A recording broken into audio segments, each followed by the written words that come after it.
Long story short, I am debunking another Naruto type of scalar glazer.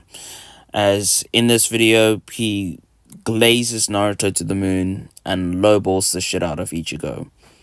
And I was requested to debunk this video. So no hate to Broski, just pointing out the amount of flaws in his scaling for Bleach for the most part, and his double standard for Naruto. Pretty much kind of like every Naruto power scaler whenever they do this type of video. So, yeah. I'm going to be also going over the misconceptions within his scaling to give you more of a proper idea of where he's at, rather than the more main consensus of this universal Ichigo that most people try to say he is. But I will tell you right now that is very far off. But even if we gave him this side scaling, I will be explaining why it just would not matter. So basically, to explain this, Ichigo, basically, most people, when they talk about Ichigo scaling, they normally try to talk about how he is higher dimensional because of Aizen's statement or the cosmological structures. So to basically go over it, right, we're just going to have to explain this very, very easy, actually. When we say that there are higher, dimensional statements, such as Aizen talking about Ichigo, it was very much metaphorical just for him just being on a higher level to where he cannot understand, and gave a comparison of the difference between a 2D being and a 3D being as an example of when something is so beyond something else that the other thing would fail to understand the other said thing. That's really it. Other than that, if he was really ascending to like a higher dimension, he wouldn't even be able to perceive him, and even himself questions it, meaning this is not even something he's actually fully aware about, but you're just making a knowledge. Essentially, what this guy just did was he gave an example to try prove that the person that he's accusing for murder is the culprit, and expecting everybody to believe him or come to the conclusion that the person that he's accusing is the culprit. It's essentially what he's doing for Aizen. He claimed that Aizen was being metaphorical, and his evidence for that was a singular example. That isn't anything definitive, so you cannot actually use that as evidence to say that Aizen was being metaphorical. And it's his burden to prove that Aizen is being metaphorical. I've already explained why Aizen was not being metaphorical in my How Strong is Mugetsu video. If anything, Aizen was just explaining how dimensionality works within the Bleach universe.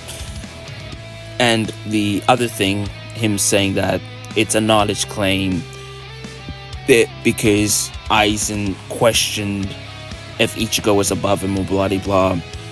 That's because Aizen was surprised that Ichigo had this power, and he gained this power within the short amount of time that he saw Ichigo.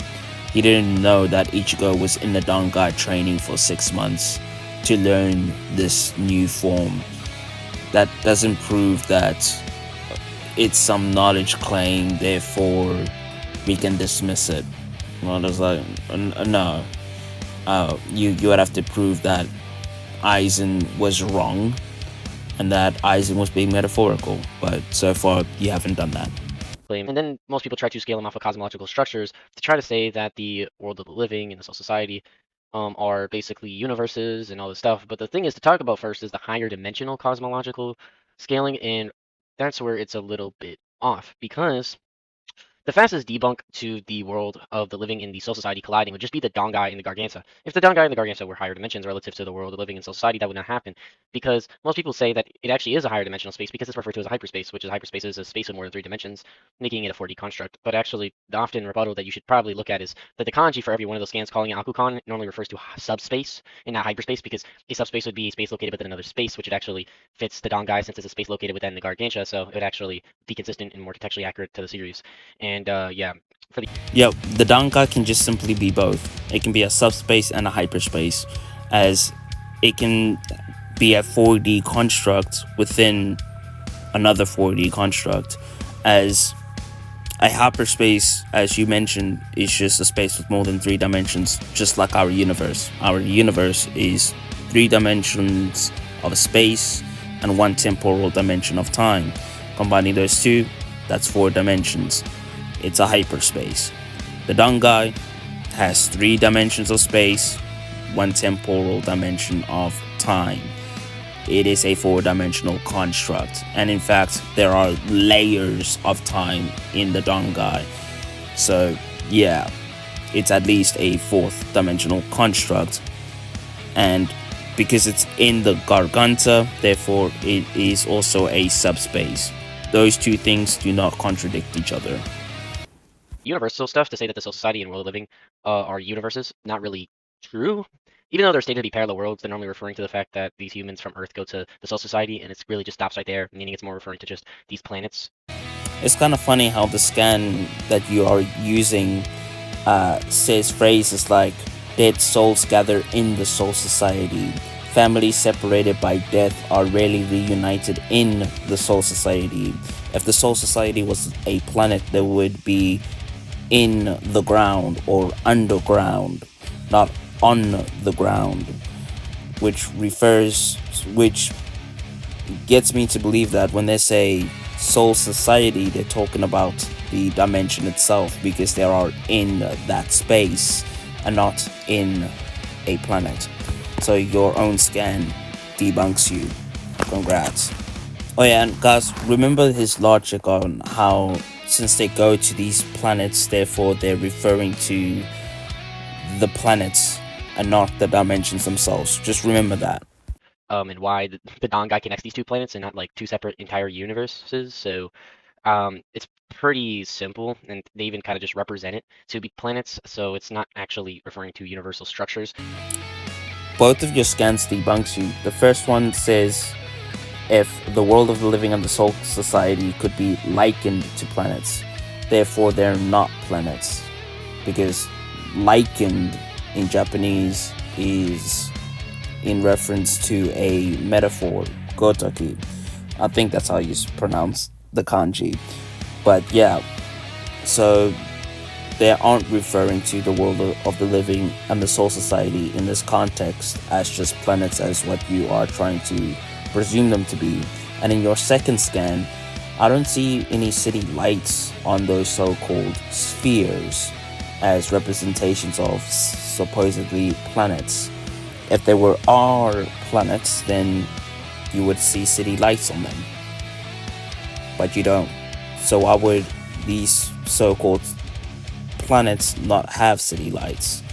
And why would spheres consider or mean that they are planets? Like example, in Dragon Ball, they have spheres to represent macrocosms, and in DC or Marvel comics, they have planets to represent entire realities. Those planets are not just planets, or those spheres are not just planets. They're literally different realities within the Marvel/DC comics. So why should we assume that because they showed spheres for the Soul Society and World of the Living that they're just automatically talking about planets? You're the one that's presupposing that being the case. You need to provide evidence for that. So Yuha threatening the worlds and the Soul King making these worlds just be referenced to two separate planets and nothing more. And other than that, right, even if the Soul Society and the World of the Living were separate universes, even if the Soul Society and the World of the Living were different universes, that's really just a non-factor, since it doesn't really mean anything beyond the planets would be affected, and that they are just connected to the Dangai, and they are just referencing those parts of those structures being basically destroyed and nothing past that. And furthermore, regarding like Yuha, he just kind of has zero feats, since he was going to destroy the world via a chain reaction. And even if it said that like if Ichigo didn't beat Yuha, the worlds would have came together, and suggesting the same chain reaction Yuha tried to cause earlier. And any argument to say he was going to destroy the worlds with his power directly is just headcanon nonsense, since they would say that Yuha said that they will lose their shape before his power, but this is just speaking in terms because he is just causing a chain reaction using his power, meaning his power just caused them to lose their shape, and then like how people are thinking within their headcanon, and that he's not just legitimately one-shotting these dimensions. And it's the same earlier into the story that when Ichigo brought down the Soul Society with his own hands, despite Ichigo only setting up a chain reaction as opposed to directly destroying the world with his own hands. And that's kind of just I love how he doesn't really substantiate the whole domino effect. Like, what are you talking about? A domino effect? And when Yuha literally says he was going to use his power to destroy the realms, he just said, oh no, it was a domino effect, without substantiating what that is.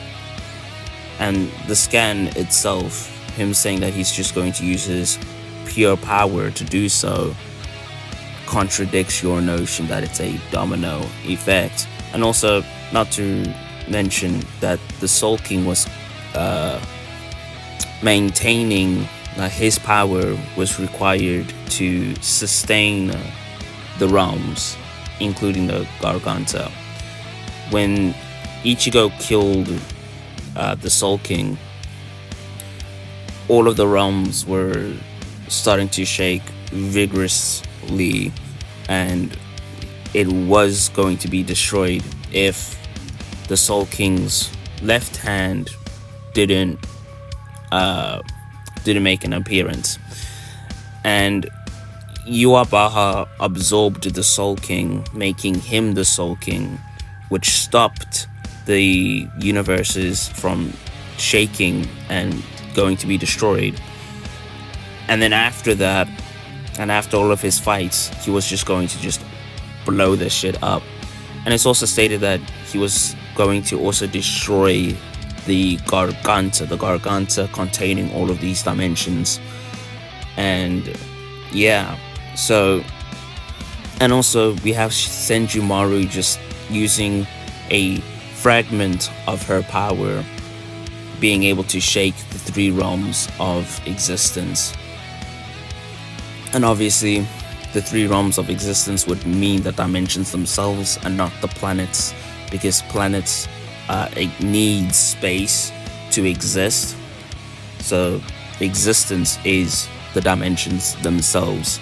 Therefore, she was shaking universes with the slightest use of her full power. So if she's able to do that, you would come to the conclusion that if she really wanted to, she could destroy the three realms on her own. But obviously, she doesn't want to. So I don't really see why Naruto fans really try to push this agenda that, oh no, they're only destroying planets. I'm gonna use his same logic against them in this video. Just keep that in mind, though. So yeah, he didn't really provide any evidence to support his claims, and his scans pretty much debunks his notion. And he's also making another fallacy called the fallacy of composition. Just because the planets were shown about to be destroyed doesn't mean that was the entirety of what was going to be destroyed. Obviously, life and death are not planets, right? They are the dimensions themselves. So, yeah. Need I say more? So that's really it. Other than that, that kind of just caps Ichigo's scaling at multi-planetary even power, up to like galaxy, up to universal at best. How would this compare to Naruto? Naruto would scale to characters such as Kaguya. Kaguya can create separated dimensions that are referred to be as parallel universes, separated spacetimes, and even if you don't want to take this legitimately, you could argue they are actual hyperspaces. And the reason why they'd be more likely to be hyperspace than a subspace is because we already have subspaces stated within Naruto, and those fit the definition of a subspace since they're a space located within another space. Well, Kaguya's dimensions are not a space located within another space, and rather their own separate dimensions. And those dimensions having an extra spatial dimension to it and being 4D spatially wouldn't really contradict anything. And actually just furthermore back up other statements. And these statements have been consistently stated to be universes, so they're not planets by many different guides, and even within later, into the series, if you want to say that her dimensions are only a star and a couple planets, we still have Momoshiki's dimensions, which obviously have nebula. And if you want to use, storm games, we could say that Kaguya's dimension also has nebula. So these dimensions are at least galaxies in size, and even past that, because if we were to use this guy's logic, no, these dimensions are only planetary in size because they go to a planet. So when they refer to dimensions and that all it means is just the planets, and we even see this being the case because Kakashi calls one of Kaguya's dimensions a lava world, which obviously space cannot be lava, so obviously it would have to be the planet, and clearly on the ground we see lava, so her dimensions is only planetary in size, with only one of her dimensions containing a star and 2 moons that have been visibly shown. But yeah, and oh yeah, and he acts like there aren't any stars in the Bleach's dimensions, and there haven't been like any shown galaxies in those dimensions. Yeah, he just says that the planets. It's kind of ironic, isn't it? And also, you can argue that Kaguya's dimensions are subspaces, as there are distance between each of her dimensions, which would only be logical if those dimensions were in another dimension, because they're, a distance, space in between those dimensions. Therefore, there would be a superior space containing them, so you could argue subspace. And just because it them being called a space-time doesn't really mean that they're separate space-times, because shocker, my bedroom can be argued as a space-time, because time exists in my bedroom, and space exists because matter exists in my bedroom. So it's a space-time, I guess.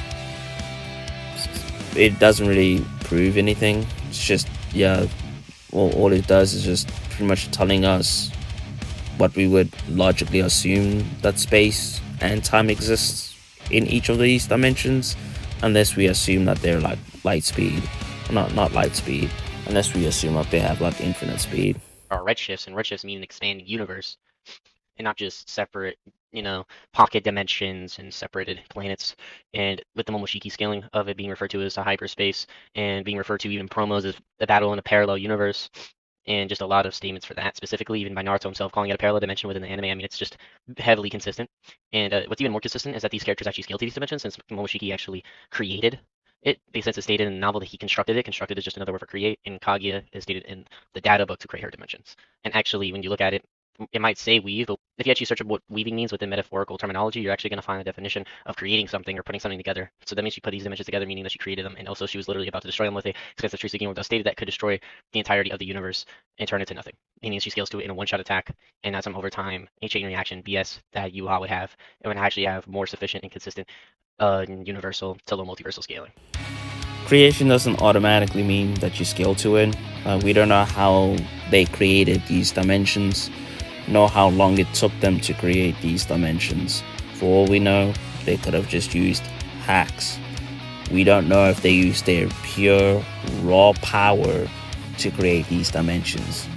So you cannot say that these dimensions scales to their AP. And as for the Kaguya thing, she literally uses a hacks to try destroy her dimension. Not AP, not an energy blast, not like one of those gentle fists or anything. Just a true seeker orb, which already erases matter. It has existence erasing properties. And also with yin yang is just a hacks to be able to create something from naught. So it wouldn't actually scale to her at all, and it was going to take her time for the expansive true seeker orb to expand to the size of that dimension. It wasn't going to blow up, which then would have been a calculable feat, but that wasn't the case here. So no, nobody actually scales to the true seeker orb. I know none of them scale to their creation of dimensions or whatever, because we don't know how they did it nor how long it took them. And that's pretty much it for this video. Till next time, peace.